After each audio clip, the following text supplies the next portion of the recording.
सभी भाइयों को जय महाकाल, जय काल भैरव, जय जय अलकादेश अलकादेश अलकादेश।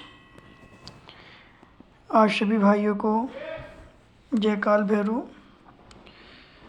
मैं आप सबके बीच एक नए अध्याय को लेकर, नए वीडियो को लेकर उपस्थित हूँ। जैसा कि अभी तक मैंने आप सबको भूत, प्रेत, आत्माएं, बुरी आत्माएं, अच्छी आत्माएं, पिशाच और ये सारी बाधाओं के बारे में बताया कि इनके संकेत क्या होते हैं, इनके परिणाम क्या होते हैं, ये किस तरह आपको नुकसान पहुंचा सकती हैं और भी तमाम चीज़ें बताएं। अब इन सब को पीछे छोड़ते हुए मैं आपको ऐसी दिशा में लिए जा रहा हूँ जिसमें शायद आप सब जितने मेरे भाई मित्र हैं उन सबको इसका कुछ ज्ञान नहीं होगा। मेरे हिसाब से उन्हें इसका बस नाम ही नाम मालूम होगा, बाकी इसमें क्या है, ये कितना प्रेरणा स्रोत है, कितना ख़तरनाक है, या मैं कहूँ कि सीधा भगवान से मिलने का एक ऐसा रास्ता है जो हर व्यक्ति नहीं अपना सकता, ना हर व्यक्ति पूर्ण कर सकता है। मैं बात करता हूँ अघोर की। आखिर अघोर क्या है? आप सबने सुना होगा अघोरी बाबा रहते हैं, वहाँ पीछे पेड़ में अघोरी बाबा रहते हैं, या अघोरी पूजा के बारे में सुना होगा, मगर कभी इसके अंदर जाने की आपने कोशिश नहीं की होगी कि आखिर ये अघोर है क्या, ये अघोरी क्या करते हैं, कैसे करते हैं, कौन सी पूजा करते हैं, रात में कहाँ रहते हैं और ये कैसे अपनी साधना को सिद्ध करते हैं, तमाम बातें हैं। और अघोरियों को लेकर अपने भारत देश में कई तरह की भ्रांति फैली हुई हैं। कोई कहता है वो इंसानी मांस खाते हैं, कोई कहता है वो लाशों को खाते हैं, कोई कहते हैं वो मल का सेवन करते हैं, और भी तमाम ऐसी भ्रांतियाँ फैली हुई हैं। तो इसमें कितनी सच्चाई है? इस अघोर साधना को जो लोग करते हैं या अघोरी करते हैं, तो इसकी उत्पत्ति कैसे हुई, कहाँ से हुई और किसने की, और इसका ऐसा क्या स्रोत है, या कहूँ कि ऐसा क्या जरिया है कि आम आदमी, या मैं कहूँ कि हर व्यक्ति के बस में अघोर साधना या अघोर पूजा करना नहीं है। इसको करना बहुत कम लोगों को ही ये अघोर साधना फलती है, या मैं कहूँ कि कर पाते हैं। हर आदमी के बस में अघोर पूजा या अघोर साधना करना नहीं है। तो इसी के साथ मैं आप सभी से ये अघोर साधना और अघोर क्या है इसके बारे में जानकारी देने जा रहा हूँ, और मैं ये पूर्णतः बताने की कोशिश करूँगा कि अघोर क्या है और इसकी उत्पत्ति कहाँ और कैसे हुई।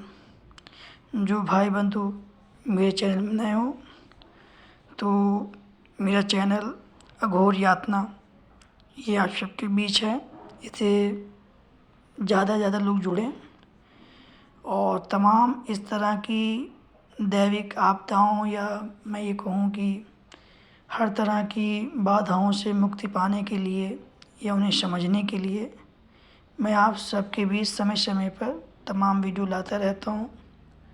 और अगर किसी भाई को कोई चीज़ जानकारी लेनी हो या कुछ ऐसा पूछना हो तो आप बिल्कुल मेरे इनबॉक्स में कमेंट कर सकते हैं। मैं आप सबको उसकी सही जानकारी देने का पूरा कोशिश करूँगा कि कैसे क्या है और क्यों है। तो इसी के साथ मैं वीडियो शुरू करता हूँ। जय काल भैरव, जय जय अलकादेश, जय जय अलकादेश। बात अगर अघोर की जाए कि अघोर की उत्पत्ति कहाँ और कैसी हुई, तो मैं आप सबको बताऊं, अघोर की उत्पत्ति स्वयं भगवान शिव माने जाते हैं। इनके प्रणेता भगवान शिव माने जाते हैं। कहा जाता है कि भगवान शिव ने स्वयं अघोर पंथ को प्रतिपादित किया था। भगवान दत्तात्रेय को भी अघोर शास्त्र का गुरु माना जाता है।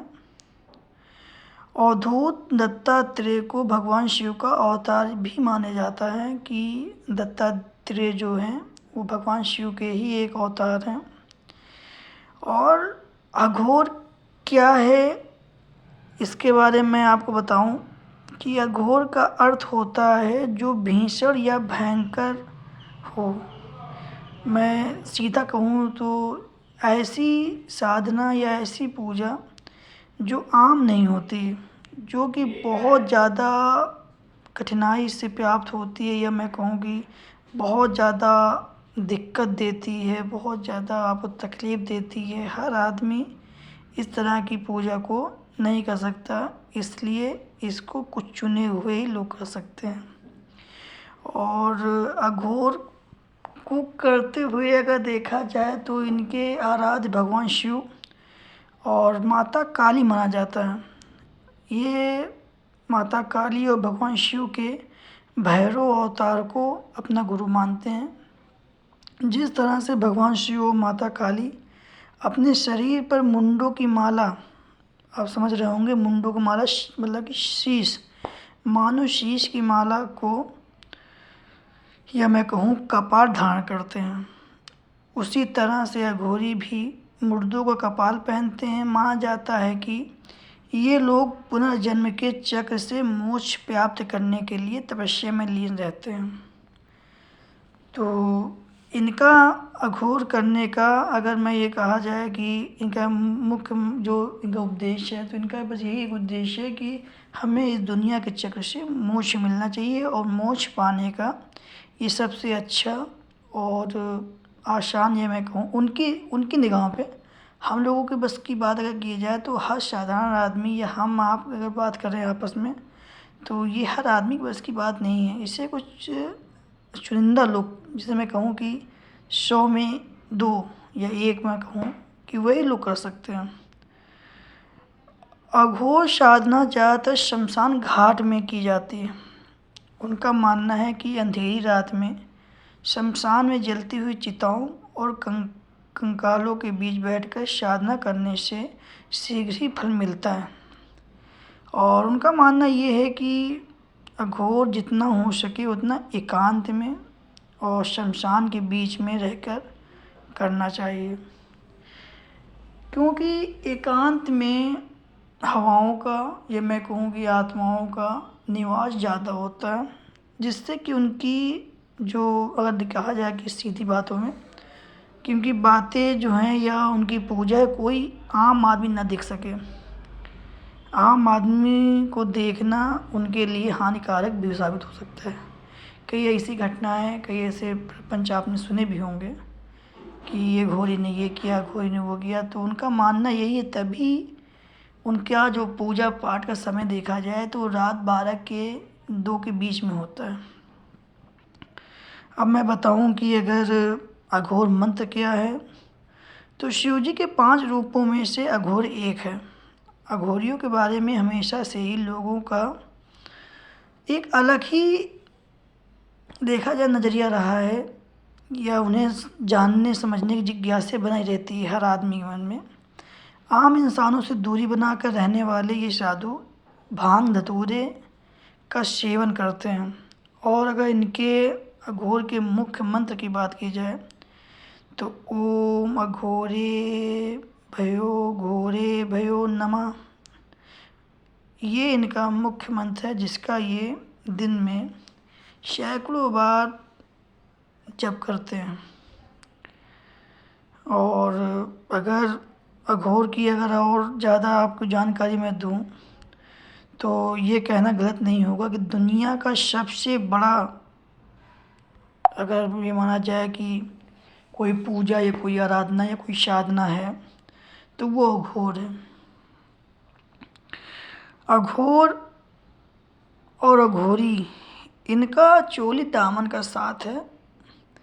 और अघोरियों का एकांत उनके लिए एक वरदान के बराबर। अघोरी आपको कभी भी दिन के उजाले में कहीं देखने को नहीं मिलेंगे। ये आपको हमेशा शमशान में रात 12 से 2 के बीच में ही देखने को मिलेंगे, अगर आपका सौभाग्य हुआ तो, क्योंकि ये ज़्यादातर इंसानों से दूरी बनाकर रहते हैं। अब अगर इनके सेवन की बात की जाए कि ये शमशान में रहते हैं, तो ये खान पान का क्या है, कैसे क्या करते हैं, तो मैं आप सबको बताऊं, इनका खान पान मुख्यतः जो हम लोग शमशान में लाशें लेके जाते हैं, तो लाशें इनका मुख्य भोजन है। ये लाशों का कच्चा मांस खाते हैं, और अगर सीधी भाषा में कहा जाए तो ये बहुत ज़्यादा गुस्सैल होते हैं। इनकी आँखों में आपको साफ ये दिखाई देगा कि ये कोई आम साधु नहीं है, ये कुछ अलग है उन सब से। और बहुत जगह ये भी कहा जाता है कि ये लाशों के साथ संबंध भी बनाते हैं। इनका मानना है कि ऐसा करने से भगवान उन पर खुश होते हैं। और अगर इनके सेवन की बात की जाए तो लाशों के अलावा इनका भोजन मल भी होता है। ये मल का सेवन करना भी पसंद करते हैं। और इनका पूजा करना या इनकी समाधि लेना ये आम आदमी के बस की बात नहीं है। ये अघोर करना सिर्फ कुछ चुनिंदा लोगों के बस में होते हैं। तो ये बात रही अघोर की और अघोरी की। अघोर क्या था ये मैंने आपको इस वीडियो में बताया, और इसे जो सिद्ध करते हैं अघोरी, उनका रहन सहन कैसे क्या होता है, वो क्या करते हैं, क्या खाते हैं, उनका मंत्र क्या होता है, कैसी साधना करते हैं, और उनका क्या लक्ष्य होता है इस पूजा के पीछे, तो ये सब मैंने आपको इस वीडियो में बताया। उम्मीद करता हूँ आप सबको ये वीडियो मेरी पसंद आएगी, और अगली वीडियो में मैं आप सबको एक नए अध्याय का ज्ञान दूंगा। तो इसी के साथ मैं आप सबसे आज्ञा लेता हूँ। फिर मिलते हैं नई एक वीडियो में। जय महाकाल, जय काल भैरव, जय जय अलक आदेश, अलक आदेश, अलक आदेश।